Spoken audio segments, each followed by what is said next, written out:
Malah Teh Desi yang kerasukan.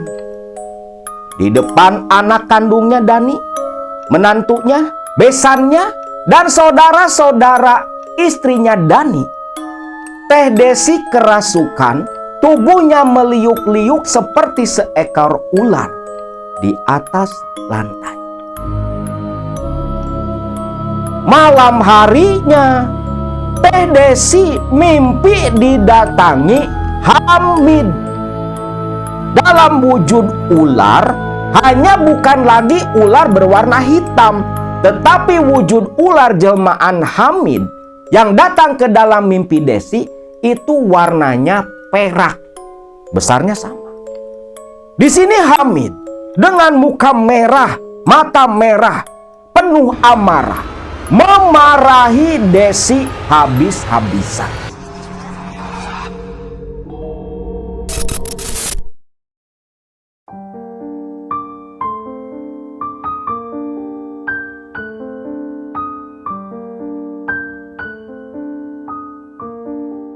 Assalamualaikum warahmatullahi wabarakatuh. Salam sejahtera buat semua Baraya KMS dimanapun kalian berada. Kisah kali ini masih melanjutkan kisah perjalanan hidup Teh Desi. Video terakhir dari perjalanan pesugihan yang beliau lakukan. Seperti yang sudah Akang kisahkan di video pertama, Teh Desi datang ke Tuban untuk melakukan ritual pesugihan nikah dengan jin muslim yang berasal dari Baghdad yang bernama Hamid. Jin muslim yang sudah berusia 1000 tahun. Berarti lahirnya di masa selepas kenabian atau selepas pupusnya Rasulullah Shallallahu Alaihi Wasallam. Nah, ada yang unik memang dalam perjanjian atau ritual pesugihan ini. Tak seperti pesugihan-pesugihan lain yang tentunya melarang si pelaku untuk menjauhi agama. Justru dalam pesugihan ini malah sebaliknya, si pelaku harus menunaikan semua kewajiban dalam beragama. Terkhususnya, sholat 5 waktu tak boleh lupa, tak boleh lepas sama sekali. Dan untuk memancing harta yang akan diberikan oleh sosok jin yang bernama Hamid, itu melalui sedekah. Maka tentunya orang-orang muslim yang awam pasti mudah terperosok. Karena dalam aturan pesugihannya ini tak ada satupun yang bertentangan dengan agama. Nah, disinilah jurang antara batil dan hak itu betul-betul tipis, yang membuat kita harus lebih berhati-hati dalam menyikapi. Akang tahu, pasti di antara kalian yang pikirannya sedang buntu, banyak permasalahan ekonomi. Wah, boleh nih, coba nih. Tapi Akang ingatkan, pesugihan jenis apapun, baik disebut putih atau dengan tata cara yang seperti tak bertentangan dengan agama, itu tetap saja yang namanya bersekutu dengan bangsa jin, jin apapun, maka hanya kesesatan yang akan kita terima. Sebelum lanjut ke cerita, seperti biasa jangan lupa klik tombol subscribe, like, komen, dan share video-video kita di sosial media kalian, agar semakin orang paham, agar semakin orang tahu sisi gelap dunia spiritual. Terlebih lagi, pesugihan-pesugihan putih seperti ini yang tentunya banyak berseliweran di media-media sosial, dipromosikan dengan gembar-gembor yang begitu memikat. Kalian semua harus cerdas, jangan tertipu seperti mereka yang ada di luar sana. Waktu itu, Desi pulang dari Tuban, memulai debutnya menjalani pesugihan putih dengan menjadi istri dari jin muslim, jin munafik dari Baghdad yang bernama Hamid. Namun sebelum itu, ketika Desi dan rombongan pengantin pulang, waktu itu Desi kan balik lagi ke rumahnya Mbah Wanto, si juru kunci. Nah, di sini di rumah Mbah Wanto, sebelum Desi pulang, Mbah Wanto ini menjelaskan rincian-rincian poin-poin dalam kontrak perjanjian yang harus dan tak boleh dilanggar oleh Desi. Di antaranya, Mbah Wanto berkata pada waktu itu, "Neng Desi, sekarang Neng Desi sudah resmi jadi istri dari Tuan Hamid. Maka dari itu, Neng Desi berkewajiban melayani Tuan Hamid seperti Neng Desi melayani mantan-mantan suami Neng Desi." Di sini Desi pun bertanya, "Mbah, lantas bagaimana caranya saya melayani Hamid? Hamid kan tidak tiap hari datang dan ada di samping saya." Belum selesai Neng Desi, dengarkan dulu. Jangan dulu bertanya. Begini Neng, yang pertama, Hamid akan datang menemui Neng Desi di malam hari kelahiran Neng Desi. Yang berarti Neng Desi ini lahir hari Kamis, maka Hamid akan datang Rabu malam Kamis menemui Neng Desi. Dan tempat untuk bertemu dengan Hamid nanti haruslah tempat yang khusus. Neng Desi harus menyediakan kamar khusus untuk bertemu dengan Hamid. Kamar, ruangan yang jauh dari kebisingan, tempat yang sepi, jauh dari teriakan anak-anak. Di sini Desi udah kebingungan nih. Lawang di rumahnya banyak anak-anak, tapi dia nggak mau menyela dulu. Dan yang lebih penting lagi Neng, kamar itu harus serba berwarna putih. Dan ketika Neng Desi akan melakukan pertemuan dengan Hamid, kamar itu harus berbau wangi, wangi yang tajam, dan ranjang harus ditaburi oleh kembang-kembang melati yang masih segar. Dan tentunya seperti waktu Neng Desi di dalam goa, memanggil Tuan Hamid haruslah dengan mewiridkan sholawat Jibril, ditambah diakhiri dengan bacaan wirid Ya Hoilusin. Terus wiridkan itu sampai Hamid datang dan menyuruh Neng Desi berhenti. Selama Neng Desi melayani Tuan Hamid, menunaikan kewajiban Neng Desi, maka Tuan Hamid akan membantu anak Neng Desi yang sudah tertulis dalam kontrak perjanjian darah menjadi orang kaya raya dengan cara dan jalan yang tidak disangka-sangka. Namun mesti ingat, sesuai dengan pesan Tuan Hamid, anakmu harus rajin-rajin bersodakoh, utamanya bersodakoh ke masjid yang sedang dibangun. Selanjutnya Neng Desi, selama Neng Desi menjalani kontrak pesugihan dengan Tuan Hamid, Neng Desi tak boleh berhubungan dengan lelaki manapun, karena itu akan mengundang murka Tuan Hamid. Dan kontrak perjanjian ini hanya berjalan selama 3 tahun. Selepas itu, Neng Desi harus memutus kontrak bercerai dengan Tuan Hamid di Tanah Suci. Nah, jadi kontrak perjanjian pesugihan ini, perkawinan antara Desi dengan Hamid, itu masanya cuma 3 tahun. Kalau 3 tahun sudah selesai, tandanya kontrak habis, perceraian bisa dilakukan di Tanah Suci, tak boleh di tempat lain. Jadi nanti Desi ini harus pergi ke Tanah Suci dan Hamid sudah menunggu di Masjidil Haram untuk menceraikan Desi.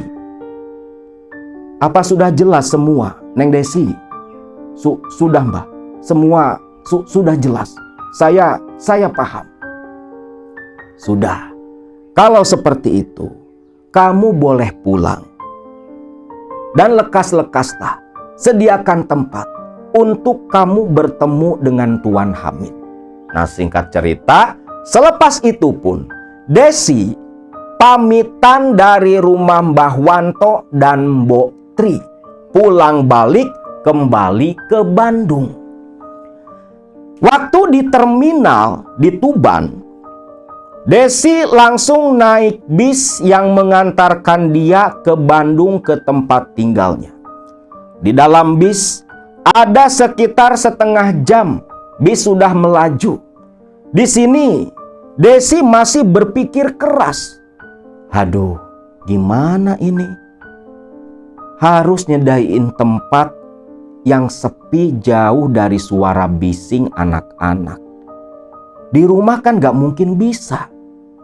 Ditambah lagi, ini uang cuman sisa 400.000. Buat ongkos aja gak bakal bisa nyampe. Aduh, gimana? Pikir Desi. Uang 400.000 yang gak cukup dong buat ongkos balik ke Bandung dari Tuban. Akhirnya Desi pun nekat. Sesampainya saja. Sampai Ciamis ya Ciamis. Sampai mana ya sampai mana aja lah. Secukupnya uang yang dia bawa. Namun, baru saja berpikir seperti itu, tiba-tiba tas yang dibawa oleh Desi bergetar.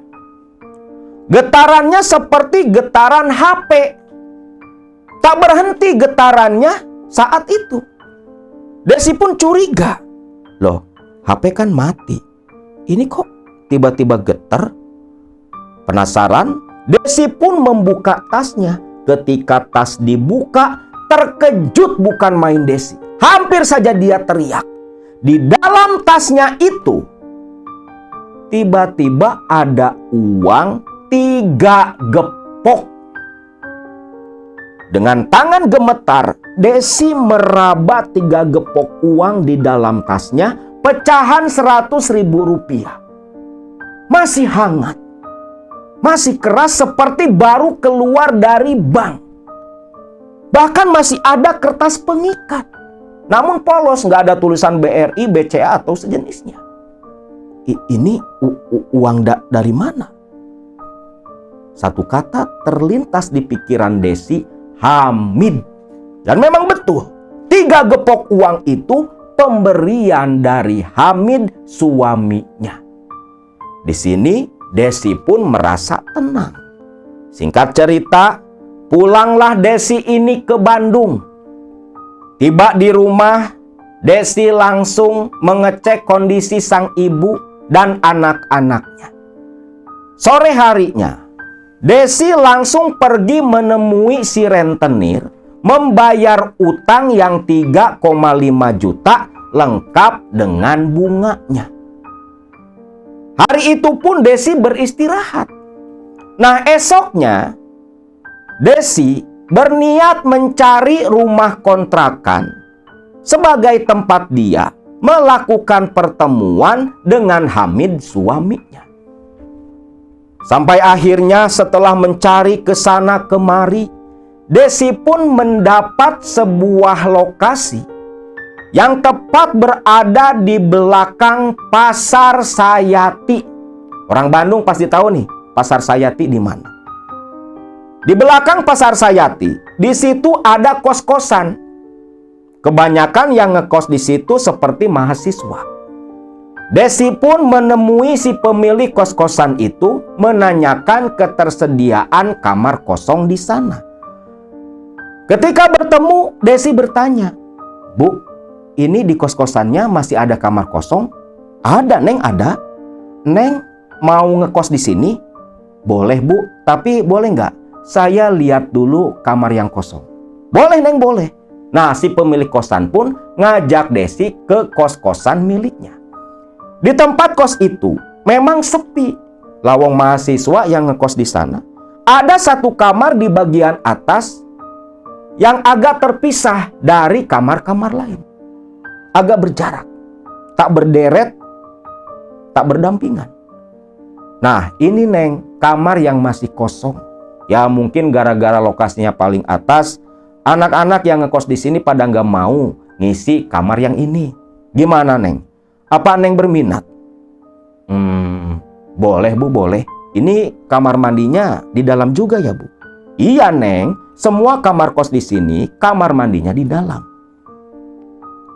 Lalu di sini transaksi pun terjadi.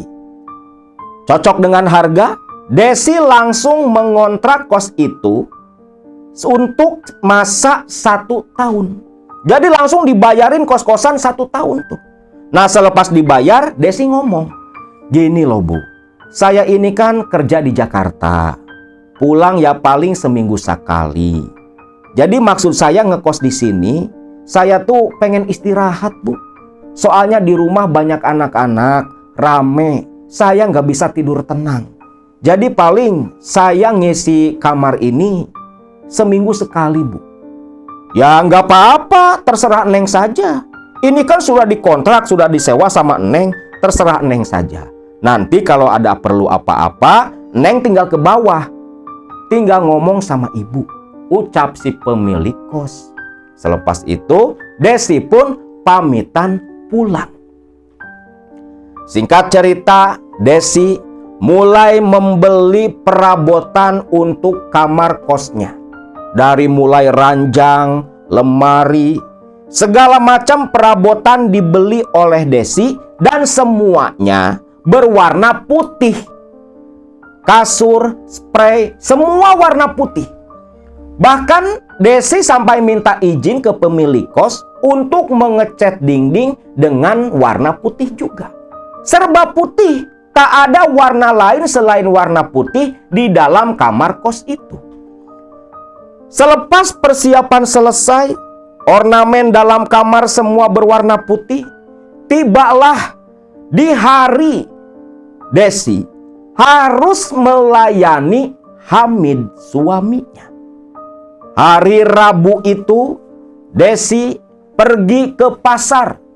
Dia belanja kembang melati yang masih kuncup. Belinya nggak tanggung-tanggung sampai 1 kilo. Nah, waktu itu kan si Mbah Wanto nyuruh Desi kamar itu harus wangi tajam, pakai parfum. Dari sekian parfum yang dicoba aromanya oleh Desi, ternyata memang minyak melati yang paling tajam aromanya. Belilah dia parfum minyak melati itu. Selepas semua ada, langsung dia bawa ke kamar kosannya. Ketika berpapasan dengan ibu kos di lantai bawah, "Loh, Neng, pulang?" "Iya, Bu, saya baru pulang dari Jakarta. Pamit ya, Bu, saya mau langsung istirahat dalam kamar." Ibu kos hanya tersenyum saja. Desi pun naik ke kamar kos-kosannya. Tiba di dalam kamar, sore itu, kembang melati langsung ditaburkan di atas ranjang. Lalu minyak melati disemprot ke seluruh ruangan. Aroma melati begitu kuat menyeruak di dalam kamar. Terdengar azan maghrib, Desi lantas mandi, ambil wudhu, lalu mulai sholat maghrib di dalam kamar. Dan selama menjalani ritual ini, Desi itu nggak pernah tinggal sholat 5 waktu. Karena kalau sampai tinggal sholat 5 waktu, berarti dia melanggar aturan pesugihan. Selepas Isya, Desi mulai gelar sajadah kembali selepas sholat Isya. Lalu membakar dupa, mulai duduk bersila, mendawamkan sholawat Jibril sesuai perintah Mbah Wanto. Waktu berlalu tepat jam 11 malam. Tepat jam 11 malam ketika Desi sedang asyik mendawamkan sholawat Jibril dan mulai membaca wirid Ya Khoilusin.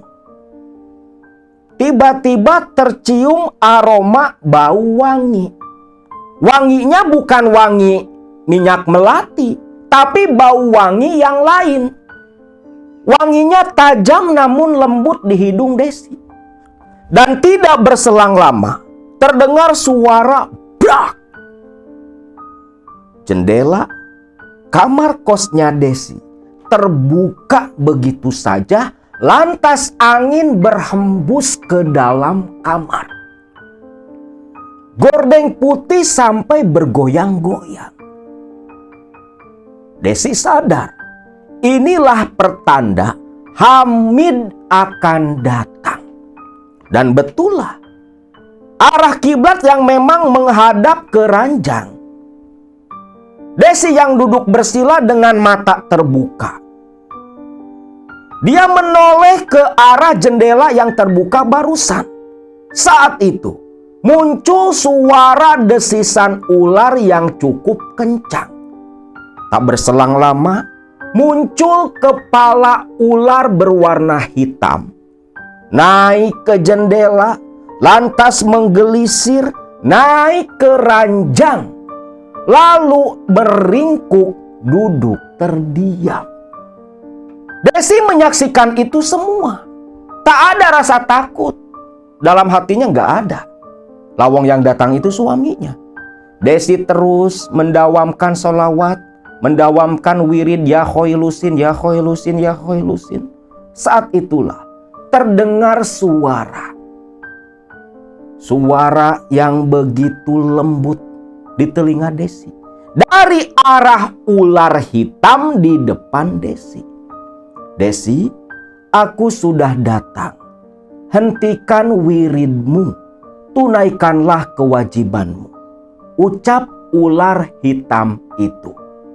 Desi menghentikan wiridnya. Ketika dia perlahan berdiri, sosok ular hitam langsung berubah menjadi sosok Hamid yang tertidur menyamping menatap tersenyum ke arah Desi.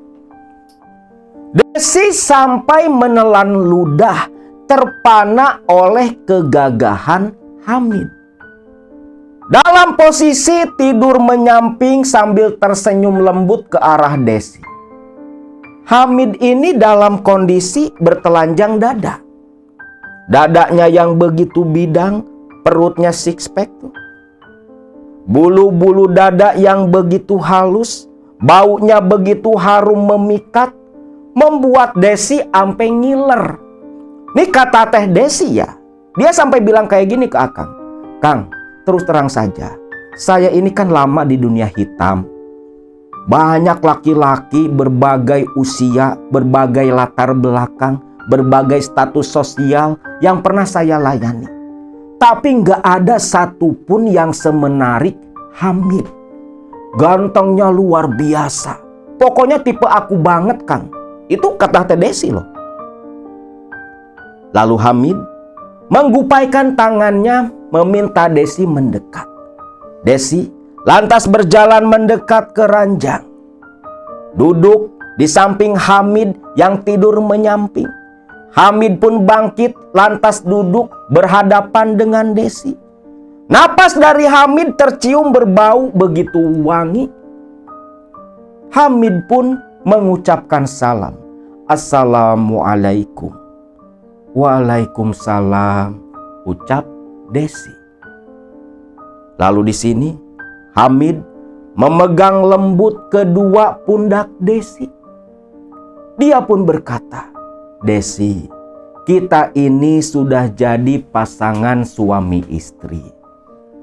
Aku sudah datang hadir di hadapanmu. Maka tunaikanlah kewajibanmu. Dibantu oleh Hamid, Desi pun mulai menanggalkan semua pakaian yang dia kenakan hingga tak tersisa. Hamid pun sama. Dan ketika Teh Desi, mohon maaf deh, melihat ke bagian bawah tubuh Hamid, sampai ngiler netesin ludah.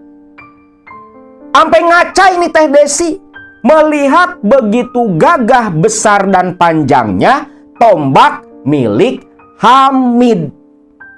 Di sini Desi pun lantas mulai bercumbu dengan Hamid, saling memuaskan diri, dan mulailah Hamid serta Desi melakukan hubungan badan layaknya suami istri. Di sini menurut pengakuan dari Teh Desi, Desi yang udah beberapa kali nikah ganti-ganti suami, dan entah sudah berapa ratus batang yang pernah menerobos dirinya sewaktu dia jadi PSK, dia tak pernah merasakan kenikmatan sama sekali. Tetapi dengan Hamid, wih, nikmatnya luar biasa. Sampai-sampai kata Teh Desi, ketika berhubungan badan dengan Hamid, itu beruntung. Gak berhenti. Dari jam 11 malam tuh. Terus-terusan melakukan hubungan badan tanpa jeda. Yang anehnya, tubuh mereka berdua, baik Hamid ataupun Teh Desi, tidak mengeluarkan keringat sama sekali. Tubuh Hamid masih terus berbau wangi, gak ada keringat. Desi pun sama. Hingga akhirnya hubungan badan itu pun selesai sekitar jam 3 dini hari. Hamid mencabut tombak pusakanya, lantas tidur telentang di samping Desi yang memeluk tubuhnya. Desi, sebentar lagi ayam akan berkokok. Sudah waktunya aku pulang, ucap Hamid yang lantas terduduk di samping Desi. Loh, kenapa mau pulang? Jangan pergi, tetaplah di sini. Desi sudah betul-betul jatuh cinta kepada Hamid. Desi memegang erat tangan kanan Hamid, seolah berat untuk berpisah dengan suaminya ini. Hamid menoleh dan tersenyum lantas berkata, Desi, ingatlah, aku ini bukan dari bangsamu. Sudah waktunya aku harus pergi. Jangan pergi. Suasananya begitu romantis. Desi begitu berat melepas kepergian Hamid. Ingatlah, aku tak pergi selamanya. Setiap malam kelahiranmu, aku akan datang. Sebelum aku pergi, ku ingatkan sekali lagi, beritahu anakmu, bersodakohlah, utamanya ke masjid yang belum jadi. Semakin besar yang dia sodakohkan, maka semakin banyak pula harta yang akan kuberikan. Sampaikan itu kepada anakmu, ucap Hamid. Yang ketika Hamid sudah mau pergi, tangan kanannya masih dalam genggaman Desi. Hamid yang berdiri di samping ranjang dengan tersenyum lembut menatap ke arah Desi. Wujud manusianya itu perlahan berubah. Dimulai dari kepala. Kepala dengan rambut ikal perlahan berubah menjadi kepala seekor ular. Leher, dada, dan akhirnya blak. Sosok Hamid menghilang digantikan dengan seekor ular hitam sebesar pohon pinang. Desi tersenyum dengan pandangan mata sendu, beradu pandang dengan mata ular jelmaan Hamid. Ular menganggukkan kepala, mengedipkan mata, lantas menggelisir naik ke jendela, lalu menghilang dalam pandangan Desi. Barulah selepas sosok Hamid ini menghilang, Kembali si jendela tertutup rapat. Desi pun mulai merasakan kelelahan yang membuat Desi tertidur lelap. Energinya terkuras beberapa jam, beruntun berhubungan badan dengan jin dari Timur Tengah. Pagi hari, Desi terbangun. Dia terbangun dengan tubuh luluh lantak, lemas tak bertenaga. Kata Teh Desi, tubuhnya itu betul-betul nggak ada tenaga, seperti yang terkuras akibat hubungan badan semalam dengan Hamid. Bahkan ketika Teh Desi mencoba turun dari ranjang, itu dengkul kopong, nggak ada tenaga sama sekali. Sampai Desi ini berpegangan ke dinding, berjalan aja sampai ngerayap. Kaki itu gemeteran, saking lelahnya akibat semalam. Desi masuk ke kamar mandi dengan tubuh yang begitu lelah luluh lantak, badan gemetar sekujur tubuh. Desi pun mulai menciduk air membersihkan diri, karena sekujur badannya lengket dengan cairan kental dari Hamid suaminya. Selepas mandi agak segeran dikit walau badan masih lemah, Desi pun berjalan sambil merangkak perlahan naik kembali ke ranjang. Akibat masih lelah, Desi pun kembali tertidur begitu lelap. Bangun-bangun di sore hari, itu diketok sama ibu kos yang khawatir Desi nggak keluar-keluar dari kamar semenjak kemarin. Nah, singkat cerita, sore itu pun Desi selepas berkemas, dia pulang ke rumahnya. Tiba di rumah, Desi lantas mengambil HP, dia telepon Dani, anak pertamanya. Dani, anak pertama Desi, dia sudah menikah dan tinggal di Ciamis. Tinggal menyatu dengan bapak kandung dan ibu tirinya. Tinggal masih satu rumah. Dani ini sehari-harinya dia berprofesi sebagai pengrajin batu akik.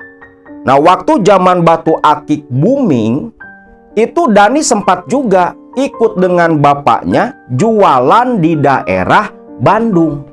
Namun saat batu akik redup, dari Bandung Dani balik ke Ciamis. Tetap berjualan, jualan pakai roda di pinggiran jalan. Nah, waktu itu ditelepon sama Desi ibunya. Dan, kamu di mana? Dani ada di Bandung, Bu. Ibu kemana saja nggak ada kabar. Jawab Dani. Ibu habis kerja, baru pulang. Kamu ke Bandung ya? Langsung ke rumah ibu. Ada apa, Bu?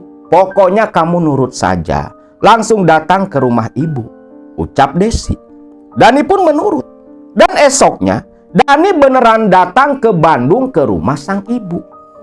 Tiba di rumah ibunya, Dani mencium tangan sang ibu, menanyakan kabar ibunya itu. Ibu teh kerja di mana, Bu? Sampai nggak ada kabar. Ibu kerja di Jakarta. Ya sudah, jangan terlalu capek, Bu. Usia ibu kan udah nggak muda lagi. Gak apa-apa. Itu buat adik-adik kamu. Gimana sekarang kondisi kamu di sana? Ya, gitulah, Bu. Masih tetap jualan batu akik. Ya, walaupun pendapatan gak seberapa, tapi cukuplah, Bu, kalau hanya sekedar buat makan, ucap Dani kepada ibunya. Nah, lalu Desi bertanya ke Dani, Dan, kamu sekarang punya uang berapa? Buat apa, Bu? Ada apa? Gak ada apa-apa, ibu cuma mau tanya. Sekarang ini kamu punya uang berapa? Kalau di tabungan, Bu, ada lah sekitar 10 juta. Tapi uang itu nggak bisa diganggu, Bu. Itu nyawa Dani satu-satunya. Gak ada lagi, Bu. Dan kamu nurut sama ibu ya. Sodakohkan semua uang tabungan kamu. Jangan sisakan satu peser pun. Sodakohkan. Loh, ibu ini gimana sih, Bu? Nadanya udah mulai marah nih Dani. Kita ini orang susah, Bu. Orang gak punya. Masa uang tabungan Dani yang cuman ada segitu suruh ibu sodakohin semua? Gimana sih ibu ini? Dan percayalah sama ibu. Sodakohkan semua uang itu. Khususnya ke masjid yang sedang dibangun. Dalam hitungan minggu, ibu berjanji uang itu akan berlipat-lipat ganda. Tapi Bu, ibu ini gimana sih Bu? Gak mungkin lah Bu. Masa langsung diganti dalam hitungan minggu? Dari mana Bu? Sudah, kamu nurut saja sama ibu. Ibu tanggung jawab, ucap Desi meyakinkan anaknya itu. Ya udahlah Bu, kalau gitu Dani pamit pulang aja sekarang Bu. Ingat ya Dan, sodakohkan semua uang itu. Nurut sama ibu, ucap Desi menegaskan lagi. Dani pun mengangguk dengan lemah. Lantas pamitan membawa muka merah penuh amarah, tapi takut berdosa kalau melawan ke ibu kandungnya. Dani akhirnya balik lagi nih ke Ciamis. Kebetulan Dani ini kan memang tinggalnya bareng nih sama bapak dan ibu tirinya. Nah, rumah kakek Dani dari pihak bapaknya itu nggak jauh dari rumah yang ditinggali Dani. Kebetulan di belakang rumah kakeknya Dani itu ada masjid rubuh, kena angin puting beliung. Lagi mulai dipondasi dibangun lagi. Nah, uang tabungan yang 10 juta itu semua disumbangkan ke sana. Selepas menyumbangkan uang 10 juta dari tabungannya, Dani pun mengabari Desi ibunya. Udah Bu, udah Dani kasihin tuh ke masjid semua, ke musola. Ya sudah, kamu tinggal tunggu saja. Nah, hari-hari berlalu nih. Hanya sekitar 3-4 harian lah. Pasca pulang dari Bandung memang duit langsung disodakohin sama Dani. Dani ini nelpon ke ibunya. Bu, Dani pengen beli rumah Bu. Dani sudah nggak kuat tinggal sama bapak dan ibu tiri. Kasihan istri Dani Bu. Sering ngebatin setiap hari. Ya sudah, kamu tenang ya. Dalam hitungan hari kamu bisa beli rumah. Loh, uang dari mana Bu? Sudahlah, yakin saja. Mudah-mudahan diijabah ya, ucap Desi. Telepon ditutup. Beberapa hari kemudian nih, pasca Dani nelpon ke ibunya Desi. Dani nelpon ke ibunya. Bu, iya Dan, gimana? Alhamdulillah Bu, sekarang Dani sudah punya rumah sendiri. Alhamdulillah. Kamu beli apa nyicil? Beli Bu, beli cash. Nawarinnya sih 50 juta. Cuman dikasih 40 juta Bu. Dani tawar. Sudah Dani beli dan sekarang rumah itu sudah resmi menjadi milik Dani. Ya walaupun rumah tua Bu, tapi rumah itu rumah milik Dani sendiri. Sekarang Dani dan istri gak perlu lagi tinggal sama ibu tiri, ucap Dani. Nah di sini Dani belum sadar nih. Masa dalam hitungan hari bisa dapat duit 40 juta dari hasil jualan batu akik saja. Dani belum tahu rahasia dari ibunya. Singkatnya nih, selepas beli rumah, Desi kembali mengingatkan Dani, ingat ya Dan, jangan pernah lupa untuk bersedekah, khususnya ke masjid yang belum jadi. Iya Bu, Dani paham, ucap Dani. Nah, rumah yang dibeli oleh Dani itu memang rumah tua. Rumah semi permanen. Jadi kalau orang Sunda bilangnya rumah duduk jandela. Jadi tembok separo ke atasnya itu pakai dari dinding anyaman bambu. Bilik disebutnya. Dani pun mengeluh saat itu rumah sering bocor. Kalau udah hujan gede, wah itu air menggenang di lantai. Desi pun akhirnya datang ke Ciamis berkunjung ke rumah anaknya. Ketika tiba di rumah, memang rumahnya gede. Nah inilah Bu, rumah yang Dani beli. Ya, walaupun seperti ini kondisinya Bu, bocor sana sini. Tapi alhamdulillah lah, Dani bisa hidup agak tenang dengan istri. Gitu ya. Dan nanti atap rumah ini kamu rehab semua. Biar nggak ada yang bocor lagi. Ya pengennya sih gitu Bu, tapi duit dari mana? Desi tersenyum. Jangan takut. Pokoknya kamu yakin saja ya. Dan ingat kata ibu, kalau ada uang, sodakohlah ke masjid yang belum jadi, yang sedang dibangun. Dani pun mengangguk saja. Nah saat itu, Desi pun kan balik lagi nih ke Bandung. Hanya dalam hitungan minggu, Desi melihat di status WA Dani lagi ngerehab rumahnya. Desi pun telepon, "Dan, itu kamu lagi rehab rumah?" "Iya Bu, alhamdulillah. Sekarang rumah Dani jadi rumah permanen. Atapnya pun pakai baja ringan. Dani habis 120 juta lebih Bu ngerehab rumah ini." "Alhamdulillah." Tuh, apa kata ibu? Yang penting kamu nurut. Nah satu saat selepas Dani selesai ngerehab rumah, ngabisin 120 juta, ditambah 30 juta lagi buat finishing rumah, totalnya 150 juta. Itu hanya dalam hitungan minggu loh. Selepas mengatakan keinginannya kepada Desi. Nah waktu itu malam Kamis, Desi seperti biasa kembali melayani Hamid suaminya. Nah selesai hubungan badan, Hamid ini berkata kepada Desi, "Desi, anakmu itu akan semakin berkembang pesat. Usahanya, hartanya akan semakin bertambah banyak. Semakin banyak dia bersodako, maka semakin banyak pula harta kekayaan yang akan kuberikan kepada anakmu. Sampaikan hal itu," ucap Hamid sebelum pamitan pergi. Nah anehnya, semenjak menikah dengan Hamid, Desi mengalami sesuatu. Di mana Teh Desi ini bisa melihat makhluk-makhluk goib. Mata batinnya terbuka. Dan itu nggak bisa ditutup. Pernah usaha nutup kemana-mana, tetap nggak bisa. Hal itulah yang membuat Desi seringkali ketakutan. Lawang Desi paling takut sama setan, sama hantu.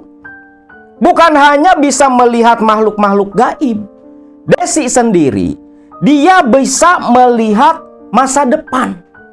Bahkan, kalau Desi bertemu dengan seseorang, dia bisa tahu masa depan dan masa lalu orang itu.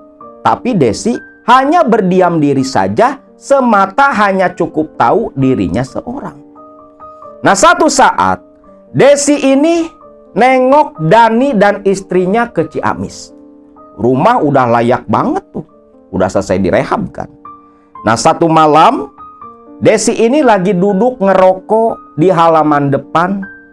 Yang di depannya itu ada taman kecil yang dibuat oleh menantunya. Ketika sedang merokok, tiba-tiba Desi mendapatkan sebuah pandangan. Di mana di halaman rumah anaknya itu terparkir sebuah mobil berwarna hijau. Mobil kecil. Kalau tak salah kata Teh Desi dalam pandangannya itu mobil wagon Karimun. Mobil Karimun. Selepas mendapat pandangan itu, Desi pun memanggil Dani anaknya. Dani, sini Dan. "Ada apa Bu?"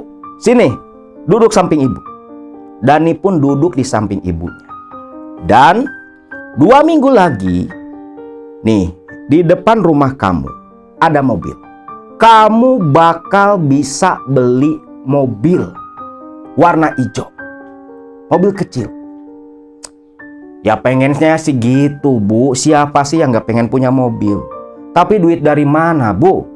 Uang kan udah habis buat ngerehab rumah ini. Percaya sama ibu. Pokoknya 2 minggu lagi kamu bisa punya mobil. Nah, singkatnya, beberapa hari kemudian Desi pun kan pulang lagi ke Bandung. Sudah mendekati waktu bertemu dengan Hamid. Biasa tuh datang ke kos-kosan, ketemuan sama Hamid malam hari, hubungan badan semalaman. Dan betul lah, dari hari mendapat pemandangan mobil hijau kecil di halaman rumah anaknya, tepat 2 minggu Dani bisa beli mobil. Gila, hitungan minggu, bro. Hitungan minggu Dani beli mobil. Desi balik nih ke Ciamis, nemuin anaknya. Diajak jalan-jalan ke sana kemari, makan-makan di restoran oleh Dani. Bu, kok bisa ya, Bu? Setiap ucapan ibu bisa jadi kenyataan. Buktinya ini loh. Sekarang Dani bisa punya mobil, Bu. Dan percaya sama ibu, sebentar lagi mobil ini bakal diganti. Jadi mobil hitam Avanza. Kata Teh Desi. Ah, masa sih, Bu? Yakin aja sama ibu. Pesan ibu cuma satu. Jangan berhenti sodako. Ya, jangan pernah berhenti. Semakin banyak sodakoh yang kamu berikan, semakin banyak pula harta yang akan kamu dapatkan. Ibu akan menjamin itu semua. Ucap Desi. Beneran tuh, selang 2 minggu, tuh mobil Karimun ganti sama mobil Avanza baru. Dan terus-terusan seperti itu. Kalau Dani nggak minta sesuatu, pasti Desi mendapatkan pandangan. Bisa beli anu, bakal punya anu, bakal punya atu.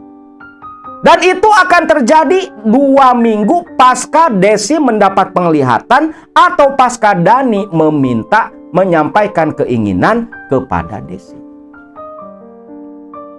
Dani nggak tahu. Dia taunya itu semua berkah dari sodakoh yang dia lakukan.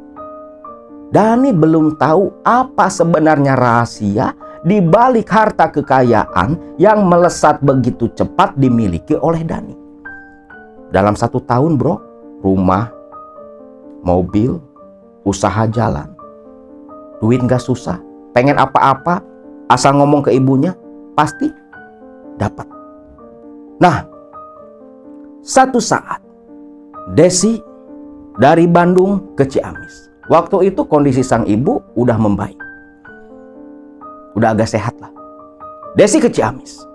Nah, waktu di rumah anaknya, ada telepon masuk ke HP istrinya Dani. Mengatakan kalau saudara istrinya itu kesurupan. Dani dan istrinya pun berangkat ke sana. Teh Desi ikut karena diminta Dani untuk mengobati saudara dari istrinya itu. Karena Dani menganggap ibunya ini punya kelebihan. Ketika datang ke lokasi saudara istrinya Dani yang kesurupan di daerah Cibitung, malah Teh Desi yang kerasukan. Di depan anak kandungnya Dani, menantunya, besannya, dan saudara-saudara istrinya Dani, Teh Desi kerasukan, tubuhnya meliuk-liuk seperti seekor ular di atas lantai. Dan saat itulah sosok yang merasuk ke dalam tubuh Teh Desi mengatakan kalau Dani bisa kaya raya, itu adalah hasil dari perjanjian pesugihan yang dilakukan oleh Desi ibunya. Tentunya di sini Dani pun tercekat. Tak menyangka keberuntungan yang dia dapatkan beruntun, harta yang dia punya, itu adalah hasil pengorbanan sang ibu yang menjalani ritual pesugihan. Ketika Teh Desi tersadar, Dani menangis. Bu, ambil semua kembali, Bu. Ambil semua kembali. Dani gak mau kaya kalau ibu harus menderita menjalani pesugihan. Dani gak mau, Bu. Lebih baik Dani hidup biasa-biasa seperti dulu. Ambil semua, Bu. Ambil. Dani gak mau ibu jadi susah, ibu menderita. Sambil tersenyum, Desi berkata, Dani, jangan khawatir. Memang ibu menjalani pesugihan, tapi tak ada yang dirugikan, baik dari pihak ibu ataupun pihak kamu. Pesugihan ini pesugihan putih. Tak ada yang akan dikorbankan. Percayalah, tak ada resiko apapun bagi kita, ucap Teh Desi. Nah, untungnya istrinya Dani dan keluarganya itu bungkam karena tahu itu semua untuk kebaikan keluarga mereka sendiri. Selepas itu mereka pun kembali pulang ke Ciamis ke rumahnya Dani. Nah, di rumah Dani malam harinya Dani ini bermimpi bertemu dengan seekor ular sebesar pohon pinang. Warnanya hitam legam. Namun ular itu bisa berbicara. Di mana dalam mimpinya ini, ular itu berkata, Dani, ketahuilah, aku adalah suami dari ibumu, bapak sambungku. Dan dari akulah semua harta yang kau punya berasal, ucap sosok ular tersebut. Maka ketika bangun, Dani pun menyampaikan perihal mimpinya kepada Desi. Desi tersenyum dan menganggukkan kepala, pertanda kalau itu memang benar adanya. Nah, selepas itu Desi pun balik lagi nih ke Bandung. Balik ke Bandung menjalani hari-harinya kembali. Dani usahanya semakin melesat. Yang tadinya cuman jualan batu akik di pinggir jalan, Dani bisa bangun tempat usaha sendiri, bahkan ibunya Dani belikan rumah tak jauh dari rumah tempat tinggal Dani. Rumah yang ditinggali rumah mewah 2 lantai. Rumah Teh Desi nggak jauh pula dari sana. Ini rumah Dani, ada jalan P2KP. Nah, sebelah depan ini rumah Teh Desi yang dibelikan oleh Dani. Hartanya semakin berlipat-lipat. Usahanya berkembang pesat. Yang tadinya cuma punya 1 lokasi, bisa buka di daerah lain. Istri yang tadinya 1, nambah sampai punya istri 3. Setiap istri dikasih rumah, dikasih tempat usaha, dikasih modal, dikasih mobil 1-1. Mobilnya aja banyak si Dani ini. Itu semua hasil dari ritual pesugihan yang Teh Desi lakukan. Satu ketika di tahun 2023, di pertengahan tahun, waktu itu Teh Desi pulang kampung, pulang ke kampung halaman almarhum ayah kandung Teh Desi, masih di daerah Jawa Barat. Teh Desi ini memang waktu kecil itu hidup sama kakek dan neneknya dari pihak bapak. Baru selepas dewasa dia tinggal di Bandung bersama dengan ibu kandungnya. Nah, ketika pulang kampung ke kampung halaman almarhum bapaknya, Teh Desi ini ketemu nih sama kawan-kawan zaman sekolah. Waktu itu ketemu sama Ningsih, salah satu sahabatnya Teh Desi sewaktu zaman sekolah. Nah, Ningsih berkata, Des, kemarin loh pacar kamu tuh ada pulang. Dia nanyain terus kamu. Pacarku? Siapa? Si Oleh. Kang Soleh? Tanya Desi. Iya, siapa lagi? Si Kang Soleh kemarin teh pulang. Ada main ke sini, nanyain kamu pernah pulang apa enggak ke sini. Nah, si Kang Soleh ini cinta pertamanya Teh Desi. Berpisah udah beberapa tahun. Wong Teh Desi aja kan udah punya anak sampai 6 tuh dari beberapa suami. Gak nyangka, ternyata bukan hanya dirinya yang masih memikirkan Soleh. Soleh pun sama. Ternyata Soleh pun masih mencari-cari keberadaannya Desi. Nah, Des, ini loh nomor HP-nya Kang Soleh, nomor WA-nya. Kamu save aja. Nanti kalau kamu pengen ketemu atau apa ya, tinggal kamu coba kontak. Ucap si Ningsih. Desi pun langsung nge-save nomornya Soleh. Hari itu juga Desi kirim pesan singkat lewat WA. Sampai akhirnya Desi dan Kang Soleh yang terkenal di kampung halamannya sebagai seorang ustadz, orang alim, karena memang beberapa tahun mesantren. Pernah jadi guru ngaji pula, sering pula ngisi pengajian di masjid-masjid di kampungnya. Waktu itu pun mulai kembali menjalani hubungan jarak jauh dengan Desi lewat telepon, kadang video call. Singkatnya Desi balik ke Bandung nih. Tiba di Bandung hubungan masih berjalan. Nah ternyata Soleh mengatakan kalau dia sedang bekerja di daerah Tangerang dan meminta agar Desi datang untuk bertemu. Desi yang begitu senang, akhirnya dia pun langsung meluncur ke daerah Tangerang, mendatangi kontrakannya Kang Soleh. Bertahun-tahun gak ketemu, Desi cinta pertama Kang Soleh, begitu pula sebaliknya. Saat bertemu, rasa rindu yang membuncah pun lepas. Soleh dan Desi berduaan di dalam rumah kontrakan Soleh, melepas rindu yang pada akhirnya setan ikut campur dalam pertemuan mereka. Kang Soleh yang terkenal sebagai orang alim, seorang ustadz di kampungnya, bercumbu dengan Desi, mantan kekasihnya, sampai mereka berdua melakukan hubungan badan. Dan semenjak pertemuan pertama itu, ada kalanya Soleh yang datang ke Bandung atau Desi yang datang ke Tangerang. Setiap kali bertemu pasti diakhiri dengan hubungan terlarang. Makin lama Soleh pun makin tersadar. Dia tahu apa yang dia sudah lakukan dengan Desi itu salah, perzinahan. Maka Soleh pun mengajak Desi untuk menikah. Des, gimana ya? Kalau kamu mau, kita menikah saja. Karena apa yang kita lakukan ini dosa, salah.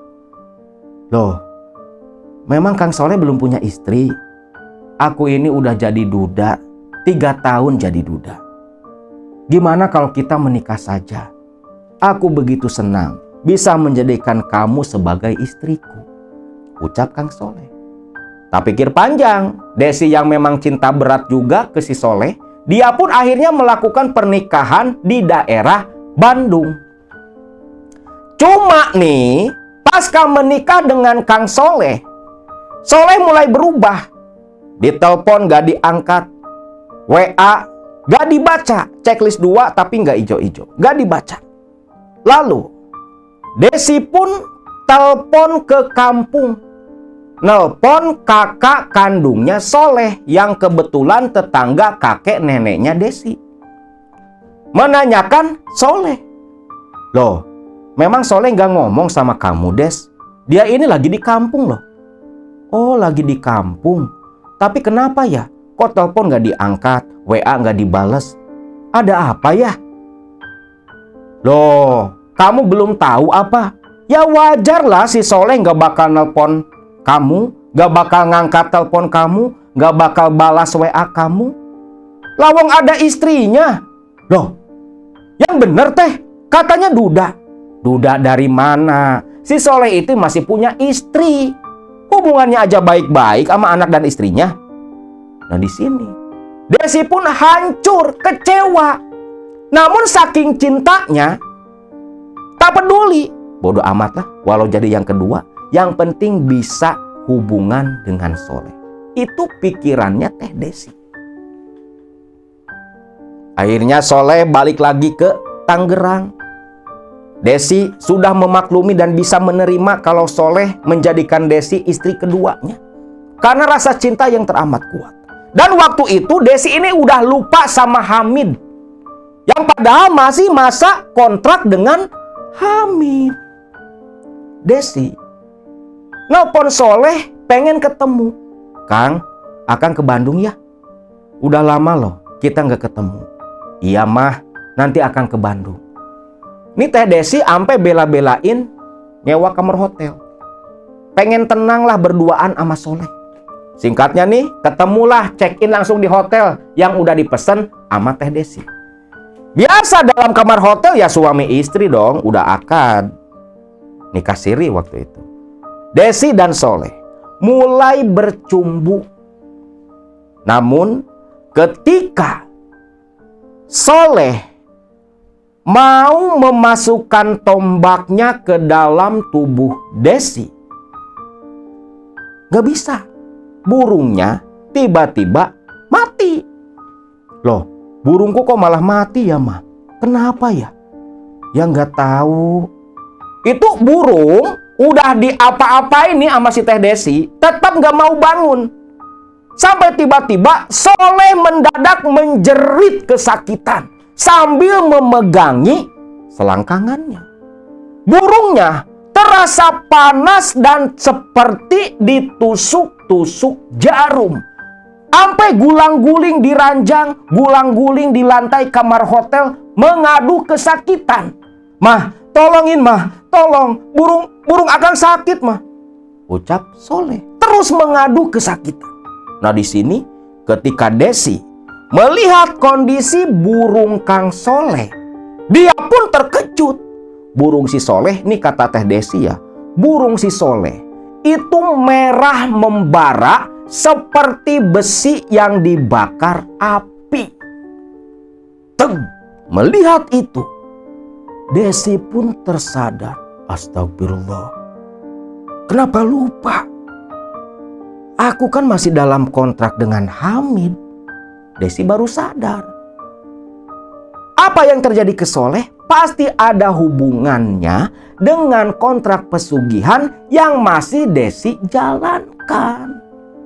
Pahamlah Desi, apa yang terjadi pasti adalah murka dari Hamid. Tolong mah, tolong, ucap Soleh masih gulang-guling kesakitan. Desi pun ambil air putih, lalu berkata dengan nada yang lirih, meminta kepada Hamid agar disembuhkan rasa sakit yang dialami oleh Soleh. Selepas itu air pun diminumkan ke si Soleh. Sisanya diciprat-cipratin ke burungnya. Tak berselang lama sembuh. Namun tetap saja burung itu gak mau bangun. Akhirnya semalaman di kamar hotel itu hanya bisa berbaring dengan pikiran menerawang. Soleh kecewa karena tak bisa hubungan badan dengan Desi. Desi kecewa bercampur takut. Takut Hamid murka. Dan dampaknya bukan hanya dirinya, tetapi Dani anaknya. Sedangkan yang satu lagi, Randy, itu masih sekolah pada waktu itu. Singkatnya, besoknya kan pulang nih. Desi balik ke rumahnya. Soleh pulang lagi ke Tangerang. Malam harinya, Teh Desi mimpi didatangi Hamid dalam wujud ular. Hanya bukan lagi ular berwarna hitam, tetapi wujud ular jelmaan Hamid yang datang ke dalam mimpi Desi itu warnanya perak, besarnya sama. Di sini Hamid dengan muka merah, mata merah, penuh amarah, memarahi Desi habis-habisan karena Desi sudah melanggar aturan. Di sini Hamid berkata, "Kamu sudah melanggar perjanjian. Aku begitu marah. Namun karena ini baru pertama kali, kau akan kumaafkan dengan syarat kau harus meninggalkan si Soleh." Tak ada kesempatan kedua. Ini kesempatan terakhir. Atau nanti akibatnya bukan hanya dirimu, tetapi anakmu pun akan terkena imbasnya. Dalam arti semua harta yang sudah dimiliki pasti akan ditarik kembali. Namun Desi belum meminta cerai kepada Soleh. Hari-hari berlalu, Soleh datang menemui Desi. Sepertinya Soleh sudah curiga sampai bertanya kepada Desi, "Mah, kamu ini punya musuh?" "Enggak, bukan gitu loh, Mah. Ini aneh. Masa tiap kali mau hubungan badan, burungku selalu mati. Padahal ke istriku yang di kampung bisa. Kenapa sama kamu nggak bisa? Ini pasti ada yang nggak wajar." Desi hanya diam. Pertemuan pun berakhir. Soleh balik lagi ke Tangerang ke tempat kerja. Nah dari situ, rumah tangga Desi dengan Soleh pun hancur seketika. Tiba-tiba istri Soleh di kampung tahu. Soleh pun berhenti dari pekerjaannya. Harus pulang kampung ke rumah istrinya. Dipecat si Soleh ini. Dan ketika pertemuan terakhir di Bandung, Desi pun berkata jujur kalau dia menjalani sebuah ritual pesugihan. Yang dari ritual itulah Soleh burungnya gak bisa hidup ketika berniat melakukan hubungan badan. Singkatnya, mereka pun berpisah. Soleh pulang ke kampung, ke rumah istri pertamanya. Desi masih di Bandung. Tiap malam Desi didatangi terus oleh Hamid yang meminta Desi untuk melepaskan si Soleh. Beberapa hari kemudian, Desi pun jatuh sakit. Sakit yang teramat begitu parah. Desi sampai dilarikan ke rumah sakit Immanuel di Bandung. Dirawat beberapa hari, sembuh. Namun ketika pulang ke Bandung, kembali jatuh sakit. Dan beberapa kali hal itu berlaku. Sakit, dibawa ke rumah sakit, sembuh, pulang ke rumah, sakit lagi. Sampai akhirnya Dani datang dan meminta Desi untuk tinggal saja di Ciamis. "Mah, Mama pindah saja ke Ciamis. Tinggal di rumah yang sudah Dani belikan. Ya sambil titirah lah, Mah. Siapa tahu kalau Mama tinggal di Ciamis, Mama bisa sembuh." Desi pun nurut. Ikutlah dengan Dani ke Ciamis. Tinggal di rumah yang sudah Dani belikan. Aneh nih, ketika tinggal di Ciamis, Desi betul-betul sembuh dan tidak sakit lagi. Semenjak saat itu, Desi beserta anak-anaknya pun tinggal di Ciamis. Hanya sesekali ke Bandung untuk merawat ibunya. Atau hanya sekedar menengok saja. Nah waktu itu, masuk ke tahun 2024. Tahun di mana berakhirnya kontrak 3 tahun pernikahan dengan Jin Hamid yang Desi lakukan. Dani tahu hari itu, waktu itu, tahun itu, masa kontrak terakhir sang ibu. Dani tahu pula kalau perceraian harus dilakukan di tanah suci. Namun, ketika sudah mendekati akhir kontrak perjanjian, usaha milik Dani perlahan mulai mengalami penurunan. Omset turun, berbagai masalah muncul di tempat usaha, sekaligus ada juga masalah rumah tangga. Namun Dani tetap datang ke rumah ibunya dan berkata, "Mah, Dani tahu tahun ini Mama udah habis kontrak. Kalau Mama mau hijrah, Mama tinggal langsung saja ke tanah suci. Ini buat biayanya." Dani ngasih duit buat berangkat umroh ke tanah suci sekaligus memutus kontrak pernikahan bercerai dengan Hamid. Soalnya kan harus di sana di Mekah.